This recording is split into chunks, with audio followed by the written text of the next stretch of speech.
সোনার বাংলা 24/7-এ আপনাদের সকলকে স্বাগত জানাই। শ্রমিকদেরকে মুচলেকা দেওয়ার জন্য চাপ দিচ্ছে টিএমসি। বিস্ফোরক বিজেপি প্রার্থী অভিজিৎ গঙ্গোপাধ্যায়। লোকসভা ভোটের মাঝে এবার হলদিয়ার বিভিন্ন কারখানার শ্রমিকদেরকে মুচলেকা দেওয়ার জন্য চাপ দিচ্ছে তৃণমূল কংগ্রেস। এই বলেই বিস্ফোরক অভিযোগ তুললেন তমলুকের বিজেপি প্রার্থী অভিজিৎ গঙ্গোপাধ্যায়। হলদিয়া এলাকায় বিভিন্ন কারখানায়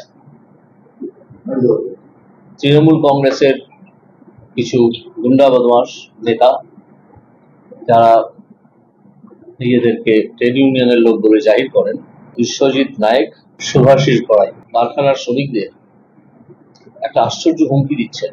তারা যে যেখানে থাকেন সেখানকার তৃণমূলের নেতাদের কাছ থেকে চিঠি আনতে হবে।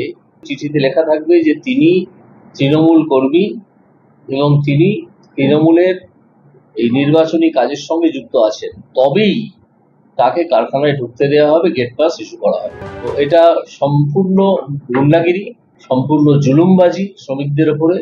এই যারা গুন্ডাগিরি করছেন, এদের উদ্দেশ্যে আমি একটা বার্তা দেবো যে এই কাজটা আর করবেন না।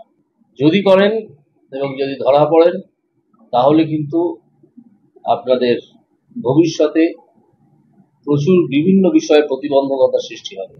ভুল কথা, কারণ আমরা চাই মানুষ শান্তিপ্রিয়ভাবে তার গণতান্ত্রিক অধিকার প্রয়োগ করুক। যদি এরকম কোনো হয়ে থাকে আমার কাছে আসতে বলবেন, আমি তাকে বলেই দেবো সে কারখানায় যেমন কাজ করছে সেরকম কাজ করছে। বিজেপির কোনো সংগঠন নেই কোনো কারখানা,